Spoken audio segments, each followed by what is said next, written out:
My friends, dear viewers, welcome to Jurassic Park. Hold on to your butts, we're in for a good one tonight. Forget Dino DNA, how about a Dino Diorama? Because that's what we've got before us today. This is the all-new LEGO Jurassic Park T-Rex Breakout set. This one just came out in mid-April 2022, contains 1,212 pieces, and costs $99.99. here in the US. I'm a big fan of the Jurassic Park franchise, at least the original, so when it came to buying this set, I spared no expense. But it was actually only $100, so that's a pretty good deal for everything we get here. This set was actually released on Easter Day, so all LEGO stores were closed, but much like life, I still found a way to buy this set. I just went the day after Easter. This set comes with 1.5 Jurassic Park tour vehicles, 4 excellent minifigures, a great looking brick-built dinosaur, and a cool little environment in which to display all of these things. Would you like to hear more details about this set? I'll show you. That's okay, strangely seductive John Hammond. I'll take it from here.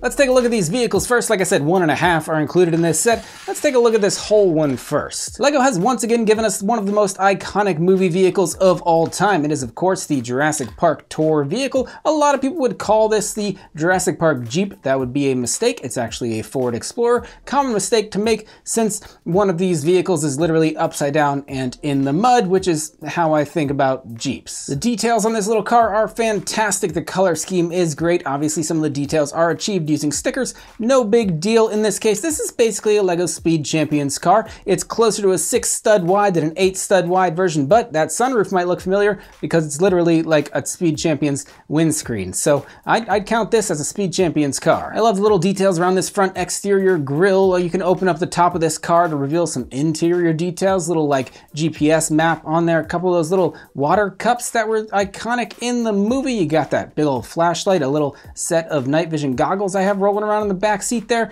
Honestly, I would have bought this as a LEGO set by itself, and I think I'm not alone in saying that I would love to see this same vehicle recreated in a much larger LEGO scale. Onto the squashed version of this same little vehicle. Obviously, it's not a complete car. As you can see, it's been smushed into the ground. A lot of people think that T-Rex was trying to be malicious by attacking this car. He just saw it wasn't running and wanted to see if he could get it to turn over. I actually really like the way this little piece is built. The middle section here is built right side up. The two ends are built upside down. There is one little spot of studs where the T-Rex's foot can attach to make it look like he's squishing this vehicle into the ground. There's also one missing tire that looks like the T-Rex might have bitten that off. It's actually good that the T-Rex didn't eat a second wheel, then he would have been too tired to continue. Once again, I don't think I'm alone in saying that I wish we got a second complete ride vehicle here, though I don't think it would be that difficult to source the parts that you need to make a second complete Ford Explorer.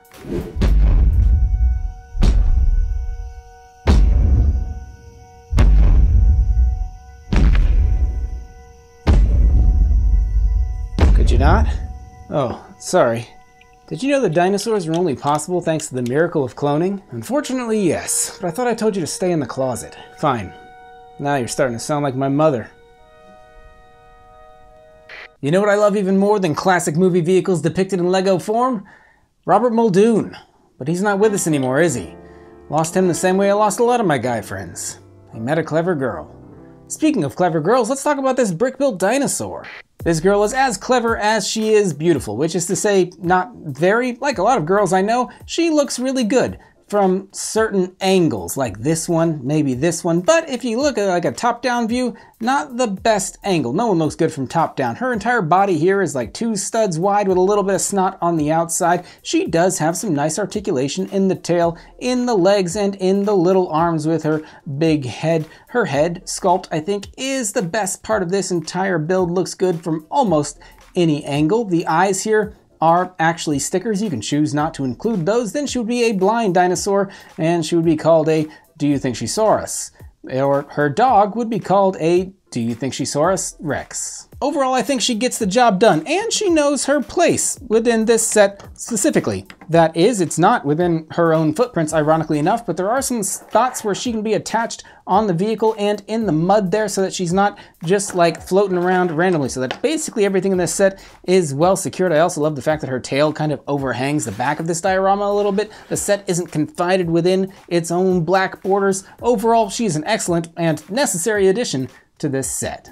Speaking of the environment, i.e. everything here that is not the dinosaur or the vehicles, I think this is all really well done as well. This set is compsognathus. No, they don't show up till the third movie. Compact is the word I'm looking for. For a pretty large set, it doesn't actually take up a very large footprint, which is ironic considering the subject matter of this set. Just enough ground and mud details there. I love the black frame with the quote included on the front, the broken fence with a little bit of foliage peeking through there, almost what I would call an Easter egg hanging from the back there, which is supposed to be, I think, the chain that the goat was chained up with, and the goat is ironically not included in this set. I do love the footprints, the way that they're done, showing the T-Rex having stomped through the gate and out into the rest of this LEGO set. Overall, like I said, a lovely little depiction and a great display piece to display the real winners of this set, the dinosaur and vehicles. 4 excellent minifigures are included in this set, all of whom are meant to represent their characters at the time of the actual T-Rex breakout, which I really appreciate. Of course, we have the incomparable Dr. Alan Grant, who always reminded me a bit of myself, but reminds me more of my father, because he would climb trees with me, he would give me CPR when I would electrocute myself on a 10,000 volt fence, and he never really liked kids. Ian Malcolm is here, not the mathematician, the chaotician, who we can't spend a lot of time with because he told me we must go faster. So, there he is. Then we have Tim. No, Tim. More like yes, Tim, in this case, because he is included. Covered in mud, which again is what his character looked like in this actual scene. He also comes with a pair of night vision goggles, which look really great. Good for you, kid. And then we get Tim's older sister, Lex, once again covered in mud. You may remember her as the girl with the jello.